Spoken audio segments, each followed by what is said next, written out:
Please tell me who you are and why are you here? I'm 56 from the U.S. From North Carolina originally, so live in Hawaii now, so flew all the way from Hawaii here.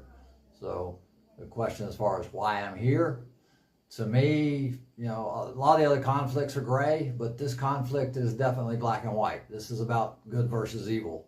This is a storybook, you know, any movie we've ever watched, this is definitely evil against good. I mean, we're battling a situation here where, you know, the Ukrainians and the rest of the world are caring and kind and generous and unselfish and take care of one another. And it's just a matter of, you know, we need to stand up for that. That is the most important thing in the world, is just to show human beings that we're kind and we're caring and that we take care of one another and that the world is united so that we feed each other and make sure that, you know, we all move forward as one collective whole unit.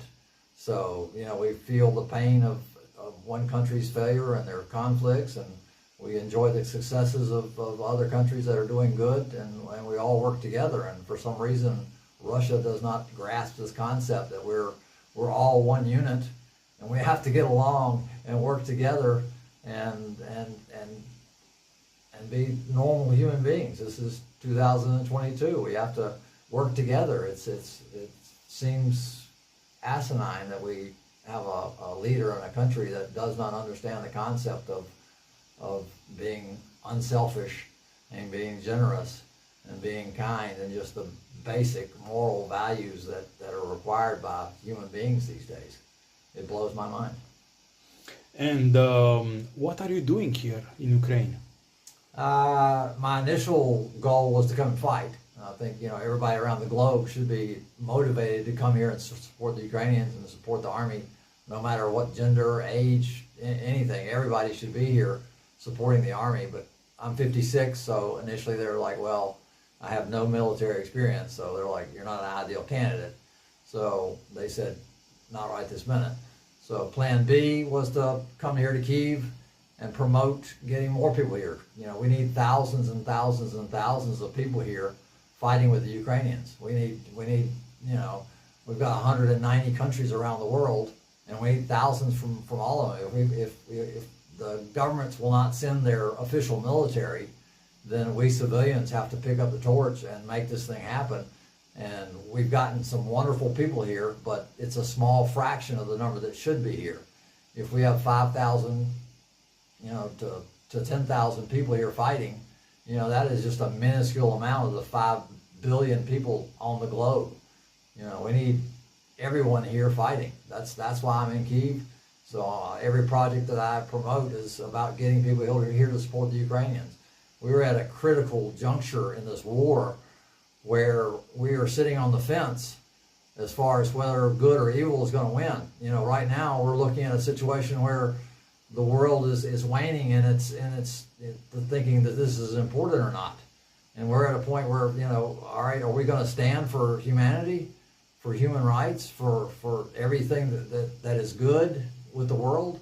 Or are we just going to ignore it? You know, if everybody is complacent and doesn't join this fight, then guess who's going to win? It might take 10 years, but we're going to lose this battle if everyone around the globe does not stop what they're doing and get off the couch and come to Ukraine and defend the human rights of everyone around the globe. This is the most important thing going on in the world today. So sitting around and letting life go on as normal and complaining about gas prices and complaining about, you know, your luxury life in whatever country you live in is unacceptable. As human beings, we must support each other. We cannot turn our backs on anyone around the world and expect the problem to go away. So I've been dealing with Russia for my entire life. You know, we had one period where it was okay, but now we've let it slip back into terrorism. So it's just, the world needs to respond. You know, why world leaders are not sending military is beyond me. We're going to have to elect new leaders the next go around that have a backbone and that, you know, have the fortitude to say, hey, we're not going to tolerate this type of behavior. This type of behavior is unacceptable anywhere, any place, you know. So it's totally unacceptable. And why people are not responding, I do not know. What impressed you the most since you are here? My trip to Irpin was pretty emotional. So, going and seeing the buildings that were burned and destroyed and things of that nature. I think more emotional for me is just talking to the guys that have come here. When you talk to a 20-year-old guy that sold everything he owns to come here and fight, that is heroism. He's coming here to risk his life for humanity, for the Ukrainians. Guys that sell everything they own to come here and support the Ukrainians while others sit at home and do nothing. It's totally mind-blowing how we have this divide of people that are selfless and courageous and wonderful and willing to sell everything they own to come here and support, keep people from getting killed, to shelter kids and protect Ukrainians, and others that just, want to sit at home and not. It's just, it's an indictment of our entire human society to say, hey, where do we stand? Do we stand for good, or do we just not care? I mean, does the world not care? That's the feeling that I wrestle with every day in my interactions with everybody. Every one of us is responsible for the outcome of this war. Every one of us, by our actions and what we do. And, when I call back home and say, hey, I need $5 so I can, put enough money together to get a vest for a Ukrainian, and I get no response, I'm like, I'm not sure that the world is as wonderful as I once thought it was.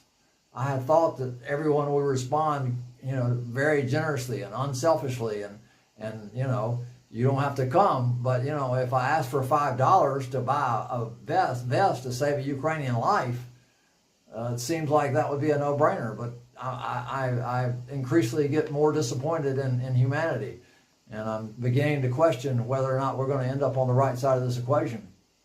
So you are working with the International Legion. Yes. And you are trying to convince people to help, to donate, and to join.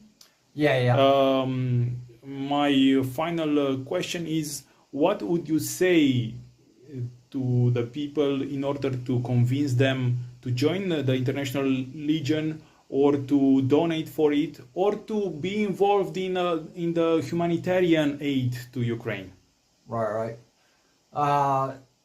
It's just extremely important, the whole thing. As far as joining the military, yes, if you have some military experience or know people with military experience, encouraging them to come and fight. We have units all over the place.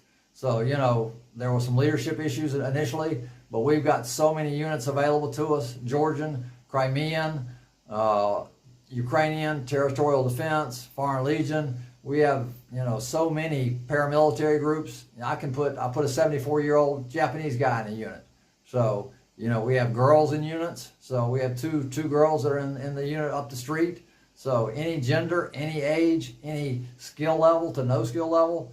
But yeah, if you want to fight, come here and see me, and I'll put you in a unit so you can go fight. But regardless of that, we should have thousands upon thousands of people standing here with the Ukrainians. This Maiden Square, Independence Square, we should have millions of people in this square, filling the square from every country around the world. And why we don't, I don't understand. I'm here every day with all the flags from all the supporting countries, with the memorials for the people that have died.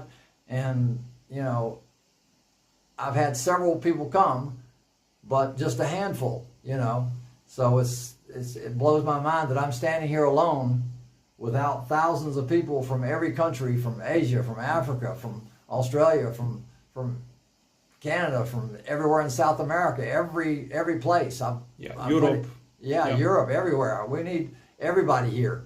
If you have no skills, just come. We need to be cheerleaders. Just being here and saying, hey, I support the Ukrainians, and I support human rights, and I support good and generosity and caring and kindness and altruism, and it's just we need to show the world that we care, and it's essential. If you don't do any work at all, just being here and supporting and showing them that we care for our fellow human beings is the most important thing we can do.